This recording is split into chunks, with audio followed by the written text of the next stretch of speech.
मेरी 70 साल की बूढ़ी माँ, जो कि आंखों से अंधी है और मेरे पिता के गुजर जाने के बाद पिछले 20 साल से विधवा हैं, पर किसी दरिंदे ने हमला कर दिया। मेरी माँ के अंधेपन का फायदा उठाते हुए उस शख्स ने ऐसा गुनाह किया जिसे सुनकर मेरी रूह कांप उठी। जब मैं डॉक्टर के पास इस मामले की रिपोर्ट लेने पहुंची तो गुनहगार के बारे में जानकर मैं हैरत में पड़ गई। कभी मैं डॉक्टर के चेहरे की तरफ देखती तो कभी डॉक्टर के कमरे के बाहर कुर्सी पर बैठी अपनी माँ की तरफ, जो हर बात से अनजान थी। मेरा दिमाग मानने को तैयार नहीं था कि जो मैंने सुना वह सच है। ये बात मेरी समझ से परे थी। मेरा सिर बुरी तरह चकराने लगा, दिल इतनी तेजी से धड़क रहा था कि मैं खुद को संभाल नहीं पा रही थी। मेरे चेहरे से पसीने की बूंदें टपक रही थीं। बड़ी मुश्किल से मैंने अपने पसीने को पोंछा, डॉक्टर के हाथ से रिपोर्ट ली और अपनी माँ का हाथ पकड़कर उन्हें क्लिनिक से बाहर ले आई। चंद दिनों से मेरी माँ की तबीयत ठीक नहीं लग रही थी। जो भी खाती थीं, जी मचलाने लगता था। मुझे लगा कि यह हाजमे की कोई समस्या होगी, इसलिए उन्हें पास के क्लिनिक पर ले आई। लेकिन जो खबर डॉक्टर ने दी उसने मुझे पूरी तरह से झकझोर कर रख दिया। डॉक्टर ने मुझे अपने कमरे में अकेले बुलाकर बताया कि मेरी माँ गर्भवती हैं। ये सुनकर मेरी दुनिया जैसे थम गई। इस उम्र में ऐसा होना न सिर्फ असामान्य था, बल्कि बेहद चौंकाने वाला भी। मैं माँ का हाथ पकड़कर घर लौट रही थी। मेरी आंखों के सामने केवल 3 मर्दों के चेहरे आ रहे थे, मेरा पति, मेरा ससुर और मेरा जवान देवर। अब तक सब कुछ ठीक था। मेरी अंधी माँ मेरे साथ ससुराल में रहती थी। मेरे पति ने मुझे कभी उनसे अलग होने को नहीं कहा। मेरे पिता के गुजरने के बाद माँ ने मुझे बहुत मुश्किलों से पाला और मेरी शादी की।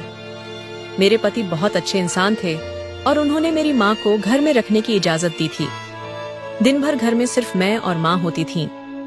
जब मैं रसोई में काम करती तो माँ पास के टेबल पर बैठकर मुझसे बातें करती थीं। मेरे पति, ससुर और देवर ज्यादातर समय घर से बाहर रहते थे। वे मस्जिद में या दोस्तों के साथ समय बिताते थे और रात को देर से लौटते थे। मेरे पति की माँ का इंतकाल 5 साल पहले हो चुका था। मेरे ससुर ने दोबारा शादी नहीं की और मेरा देवर हमेशा मेरी और मेरी माँ की बहुत इज्जत करता था। लेकिन अब यह घटना, ये सवाल कि ऐसा घटिया काम किसने किया, मेरी सोच और मेरी दुनिया को उलट पुलट कर गया है। ज्यादातर वह अपने काम से काम रखता था। उसने कभी मुझसे ज्यादा बातचीत करने की कोशिश नहीं की और न ही मेरी माँ से, बस सलाम दुआ तक सीमित रहता था। मेरे बाबा के इंतकाल को 20 साल गुजर चुके थे और मेरी माँ ने सिर्फ मेरी वजह से दूसरी शादी नहीं की थी। वह अंधी थीं और उन्हें डर था कि अगर उन्होंने दूसरी शादी की तो उनका पति उनके अंधेपन का फायदा उठाकर मेरे साथ कुछ गलत कर सकता है। लेकिन आज जो मेरी माँ के साथ हुआ था, जिसने उनके अंधेपन का फायदा उठाया, वह मेरी रूह को तड़पा रहा था। पापा की मौत के बाद मेरे लिए कई रिश्ते आए, लेकिन मैंने शादी के लिए एक शर्त रखी थी। मैं अपनी माँ को अकेला नहीं छोड़ सकती थी। वह अंधी थी और अकेले घर पर नहीं रह सकती थी। मैं उनकी देखभाल करती थी, इसलिए उन्हें छोड़कर जाने का सवाल ही नहीं था। यही वजह थी कि अब तक मेरा रिश्ता तय नहीं हो पाया। जिस घर में पहले से ही लड़की की माँ मौजूद हो, वहाँ बहू के साथ उसकी माँ का आना अक्सर लोग बर्दाश्त नहीं करते। जिन लोगों ने इस शर्त पर शादी के लिए हाँ की, उनके घर में कोई औरत नहीं थी। सिर्फ 3 मर्द रहते थे, मेरे ससुर, मेरे पति और उनके छोटे भाई। जब मैं रुखसत होकर ससुराल पहुंची तो माँ के लिए एक अलग कमरा भी दिया गया था। मेरे पति मेरी माँ की बहुत इज्जत करते थे। मेरे देवर यूनिवर्सिटी में पढ़ते थे और ज्यादातर समय घर से बाहर ही रहते थे। ऐसा कुछ भी नजर नहीं आ रहा था जिससे मुझ में किसी पर शक पैदा हो। लेकिन जो रिपोर्ट इस वक्त मेरे हाथ में थी, वह मुझे किसी और ही दिशा में सोचने पर मजबूर कर रही थी। न चाहते हुए भी मेरा शक घर के मर्दों की तरफ जा रहा था। मैं बहुत बड़ी मुसीबत में फंस चुकी थी। मेरा पति बहुत अच्छा इंसान था और वह मेरा और मेरी माँ का बहुत ख्याल रखता था। लेकिन जो मेरी माँ के साथ हुआ था, अगर मैं इस बारे में ससुराल में बात करती तो मुझे यकीन था कि मुझे भी घर से बाहर निकाल दिया जाता। मैं बहुत परेशान थी। जब घर पहुंची तो माँ को भी कुछ नहीं बताया। अगर उन्हें ये खबर सुनने को मिलती तो शायद उनका ब्लड प्रेशर बढ़ जाता। वह पहले से ही ब्लड प्रेशर की मरीज थीं। मेरा दिमाग पूरी तरह सुन्न हो चुका था। किस पर शक करूं? कौन था जो ऐसी घटिया हरकत कर रहा था? घर पहुंचकर मैं माँ के साथ उनके कमरे में जाकर बैठ गई। माँ ने पूछा, क्या बात है बेटा, कब से चुप बैठी हो? डॉक्टर ने क्या कहा? मैं बहुत बातूनी किस्म की लड़की हूँ और हमेशा बातें करती रहती हूँ, लेकिन आज तो जैसे मेरी बोलती बंद हो चुकी थी। मैंने कहा, कुछ नहीं माँ, डॉक्टर ने दवा दी है, आप ठीक हो जाएंगी। ये कहकर मैंने माँ को उनके बिस्तर पर लिटा दिया और खुद किचन में जाकर खाना बनाने लगी। लेकिन मेरा ध्यान बार बार माँ की तरफ जा रहा था। वह आंखों से देख नहीं सकती थीं, पर महसूस तो कर सकती थीं। उनके करीब कौन आता है? मेरे दिमाग में कई सवाल घूमने लगे। क्या यह मेरा ससुर है या मेरा देवर? मेरा तनाव इतना बढ़ गया कि मेरा सिर बुरी तरह से चकराने लगा। मुझे किसी बात का समाधान नहीं मिल रहा था। मैं यह भी जानती थी कि अगर मैं अपने पति को यह बात बताती तो वह अपने पिता और भाई के बारे में ऐसी बातें बर्दाश्त नहीं करेंगे। जब मेरे पति विक्रम ऑफिस से वापस आए तो मेरे लिए गुलाब के फूल और गजरा लाए, लेकिन मैं मुस्कुरा भी नहीं सकी। मेरा मन इतना बेचैन था कि यह सब सहन करना मुश्किल हो रहा था। मेरी चुप्पी देखकर विक्रम ने पूछा, क्या हुआ, तुम इतनी चुप क्यों हो? तबीयत तो ठीक है ना तुम्हारी? मैंने जवाब दिया, सिर में दर्द है। उन्होंने कहा, खाना खा लो फिर दवाई ले लेना। मैं सोच रहा था कि खाने के बाद लॉन्ग ड्राइव पर चलेंगे, लेकिन तुम्हारी तबीयत ठीक नहीं है, तुम आराम करो। खाना खाने के बाद मैं अपने कमरे में चली गई। माँ की रिपोर्ट्स अलमारी में छुपा दी। मैं यह जानना चाहती थी कि आखिर माँ के कमरे में आता कौन है। रात को जब विक्रम कमरे में आए तो मैंने उनसे कहा, माँ की तबीयत कुछ ठीक नहीं है, मैं उनके साथ सोना चाहती थी। मेरी बात सुनकर उन्होंने कोई ऐतराज नहीं किया और कहने लगे, इसमें पूछने की क्या बात है, तुम अपनी माँ का ख्याल करो। विक्रम बहुत अच्छे इंसान थे। वह मुझे कभी मेरी माँ के मामले में रोक टोक नहीं करते थे। मैं माँ के साथ जाकर लेट गई। माँ सो रही थीं, लेकिन नींद में उनकी बड़बड़ाहट सुनकर मेरे होश उड़ गए। इसका मतलब था कि कोई रात को मेरी माँ के पास आता है। मैं पूरी रात सो नहीं पाई। रात भर कोई कमरे में नहीं आया, लेकिन सुबह नाश्ते के बाद विक्रम और मेरा छोटा देवर घर से चले गए। मेरे ससुर अपने कमरे में चले गए और मैं माँ को अपने कमरे में ले आई। मैंने माँ से पूछा कि रात को उनके कमरे में कौन आता है। जो कुछ उन्होंने बताया वह मेरे होश उड़ाने के लिए काफी था। मुझे पहले शक अपने ससुर पर हुआ था, क्योंकि घर में हर वक्त वही मौजूद होते थे। लेकिन फिर भी मन में यह ख्याल आया कि वह 5 वक्त की नमाज पढ़ते हैं। मेरा दिल बड़ा अजीब सा हो गया।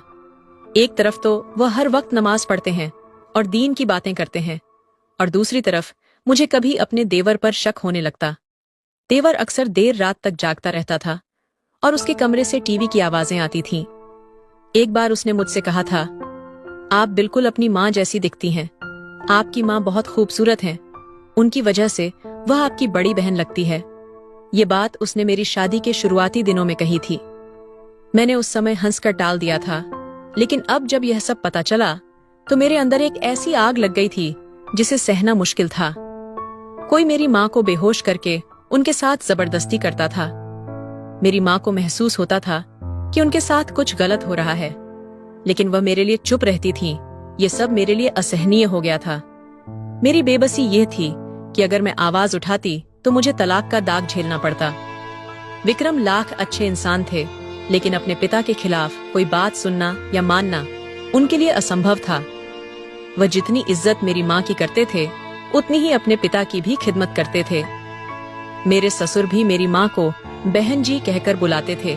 उन्होंने कभी नजर उठाकर भी मेरी माँ की तरफ नहीं देखा था, लेकिन जो कुछ वह शराफत की आड़ में कर रहे थे वह बहुत घटिया काम था। मुझे अपने ससुर पर गुस्सा आने लगा। एक बार वह बाजार से मेरे लिए फल लेकर आए तो 1 किलो अलग से मुझे पकड़ाते हुए बोले, तुम्हारी माँ कमजोर होती जा रही है, तुम शायद झिझक की वजह से उनके लिए कुछ मंगवाती नहीं हो, इसलिए यह सब उन्हें दे देना। उस वक्त भी मुझे यही लगा कि वह मेरी माँ का ख्याल कर रहे हैं। लेकिन एक रात मेरी आंख खुली तो विक्रम कमरे में नहीं थे। काफी देर बाद जब वह कमरे में लौटे तो मैंने पूछा, आप कहाँ गए थे? वह बोले, मुझे सिगरेट पीने की आदत है। रात को जब पिताजी गहरी नींद में सो जाते हैं तभी सहन में जाकर पीता हूँ, वरना पिताजी को तुरंत सिगरेट की बू आ जाती है और वह मुझे डांटते हैं। मैं मुस्कुराकर कहती, वह तो आपके फायदे की ही बात करते हैं। लेकिन मेरे मन में शक गहराने लगा था। मामूली सी बातें जो आम घरों में होती हैं, मेरे लिए शक की वजह बन गईं। मेरा दिमाग चारों तरफ घूमने लगा। आखिर वह कौन था? मेरा ससुर, मेरा देवर या मेरा पति? इस सवाल ने मेरे दिमाग को झकझोर कर रख दिया, क्योंकि इसका असर मेरी शादीशुदा जिंदगी पर भी पड़ सकता था। और अगर ऐसा होता तो मेरा घर भी बर्बाद हो सकता था। मेरी माँ इस उम्र में एक बड़ी तकलीफ से गुजर रही थीं, एक ऐसी तकलीफ जिससे वह अनजान थीं। मेरे लिए यह दोहरी पीड़ा थी। मैं सोच रही थी, कैसे अपनी माँ को यह सच बताऊं? डॉक्टर से सुनकर आई थी कि वह इस सच्चाई को सह नहीं पाएंगी, लेकिन अगर अभी नहीं बताती तो भी यह बात कब तक छिप सकती थी। मैं चुप थी, लेकिन अपने अंदर जो दर्द और बेचैनी झेल रही थी वह सिर्फ मैं जानती थी। अब मैं रोज विक्रम से बहाना बनाकर कहती कि माँ की तबीयत ठीक नहीं है और मैं उनके साथ सोने जा रही हूँ। रात भर मुझे उस शख्स का इंतजार रहता जो मेरी माँ को तकलीफ दे रहा था। चंद दिन तक विक्रम चुप रहे, लेकिन उसके बाद उन्होंने मुझसे सवाल करना छोड़ दिया। हालांकि उनके बर्ताव में मेरे लिए अजीब सा बदलाव नजर आने लगा। उनकी नजरों में मेरे लिए शक साफ झलकता था। हमारी शादी को अभी कुछ ही महीने हुए थे। वह मुझसे बहुत मोहब्बत करते थे। दिन भर ऑफिस में काम के बाद रात को वह मेरे साथ वक्त बिताना चाहते थे, लेकिन मैं खुद जिस मानसिक पीड़ा का शिकार थी उसमें मुझे उनकी भावनाओं का भी एहसास नहीं हो रहा था। अब तो मैंने काम करना भी लगभग भूल ही दिया था। रात को मैं विक्रम के कपड़े इस्त्री करना भूल गई थी। वह पहले से ही मुझसे नाराज थे। सुबह ऑफिस के लिए देर हो रही थी तो गुस्से में आकर वह खुद ही अपने कपड़े इस्त्री करने लगे। जब मैंने कहा कि मैं कपड़े इस्त्री कर देती हूँ तो वह मुझे गुस्से से घूरते हुए बोले, तुम बस अपनी माँ की सेवा करती रहो, तुम्हारे लिए वही सबसे अहम है। उस समय विक्रम इतने गुस्से में थे कि मेरी कोई बात सुनने को तैयार नहीं थे। उन्होंने नाश्ता भी नहीं किया और बिना कुछ बोले ऑफिस चले गए। उनकी इस बात से मैं बेहद आहत हो गई। मेरी माँ की वजह से मैं पहले ही परेशान थी और विक्रम का ऐसा व्यवहार देखकर मैं अपने कमरे में बैठकर रोने लगी। रात को विक्रम का मूड फिर से खराब था, इसलिए मैंने माँ के कमरे में जाने की बात उनसे पूछी ही नहीं। मैंने अपनी गलती के लिए माफी भी मांगी थी, लेकिन उन्होंने कहा, माफी मांगकर मुझे शर्मिंदा मत करो।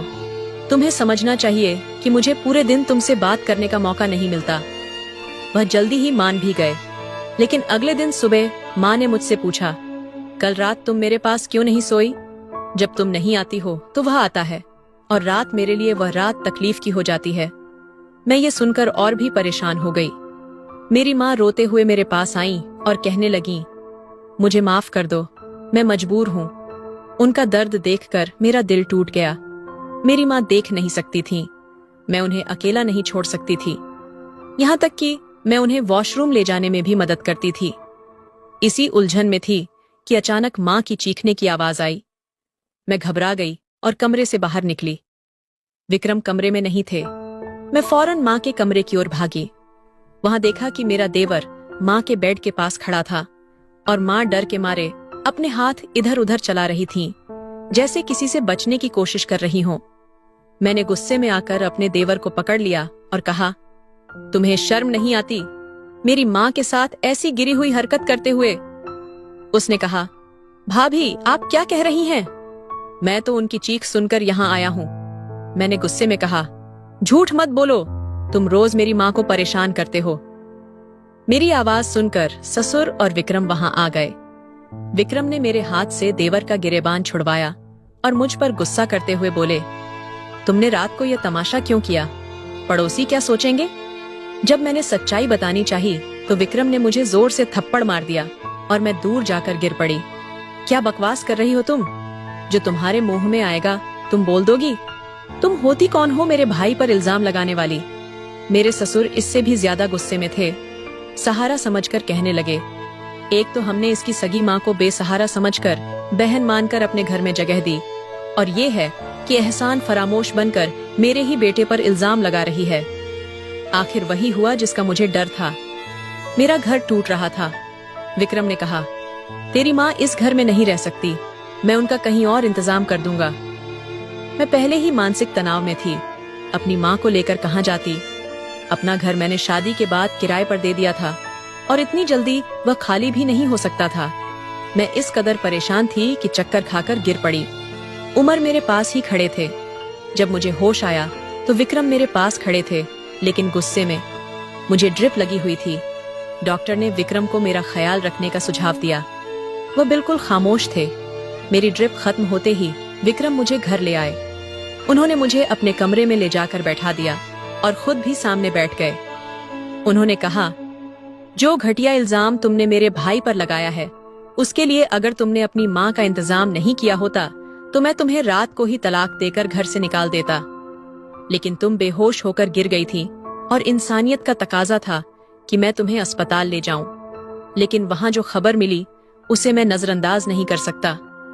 तुम मेरे बच्चे की माँ बनने वाली हो। मैं उनकी बात किसी बेजान मूर्ति की तरह सुन रही थी। यह खबर कि मैं उम्मीद से हूँ मेरे लिए बहुत बड़ी खुशखबरी थी, लेकिन जिन हालात से मैं गुजर रही थी उनकी वजह से मुझे समझ नहीं आ रहा था कि मुझे खुश होना चाहिए या रोना चाहिए। मेरे आंसू बहने लगे और मैं अपनी तकलीफ के हाथों थक चुकी थी। विक्रम अभी भी बात कर रहे थे। कहने लगे, देखो स्मिता, मैं तुम्हें बहुत चाहता हूँ और तुम्हारी माँ की भी बहुत इज्जत करता हूँ। हमारे पिता ने हमें औरत की इज्जत और सम्मान करना सिखाया है। मोहल्ले भर में हमारी कोई ऐसी बात सुनने को नहीं मिली। लेकिन जो इल्जाम तुमने समीर पर लगाया है वह बहुत ही बेहुदा है। तुम्हें उससे माफी मांगनी चाहिए।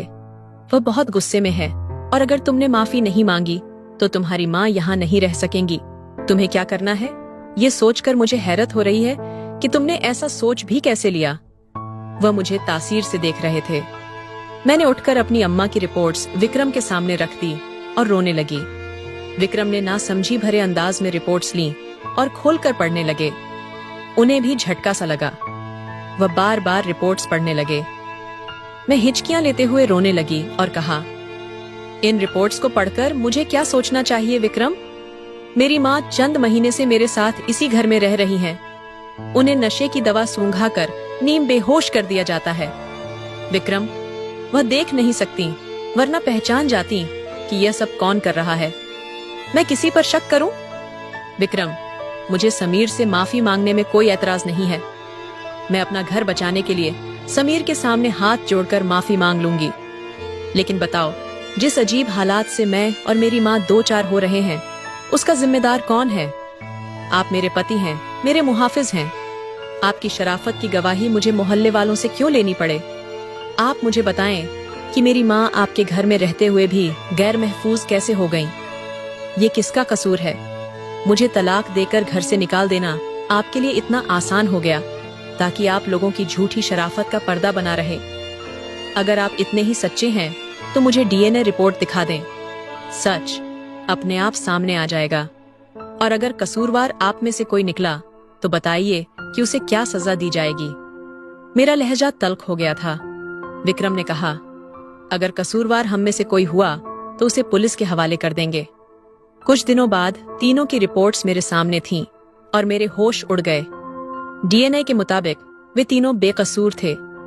मैं यह मान लेती कि रिपोर्ट्स गलत बनाई गई हैं, लेकिन वे खुद मुझे अस्पताल लेकर गए थे और जिस लैब में टेस्ट हुआ था वह एक जानी मानी लैब थी। अब सवाल ये था कि अगर वे बेकसूर हैं तो यह सब कर कौन रहा था? विक्रम ने मेरी माँ के कमरे में एक कैमरा लगा दिया। जैसे ही एक शख्स मेरी माँ के कमरे में दाखिल हुआ, विक्रम वहां पहुंचे और उसे पकड़ लिया। उस शख्स ने चेहरे पर नकाब बांधा हुआ था। जब नकाब हटाया गया तो मैं हैरान रह गई। वह और कोई नहीं बल्कि हमारी गली का फकीर था। माँ के कमरे की खिड़की पीछे की तरफ खुलती थी जो एक गली में जाती थी।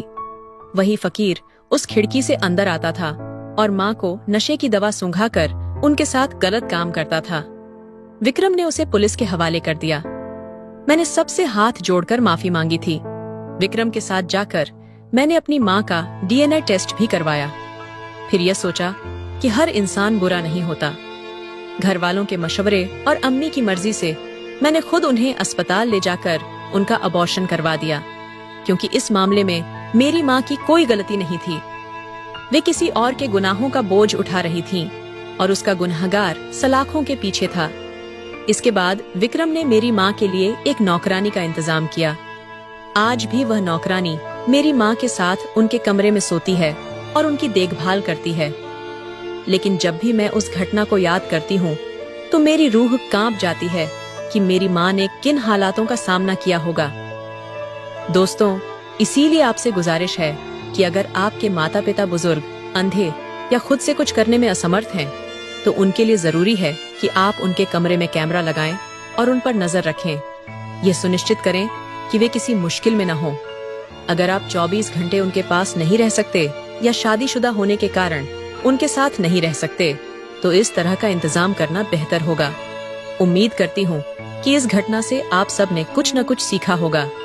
इसे लाइक करें और अपने दोस्तों और परिवार के साथ शेयर करना न भूलें।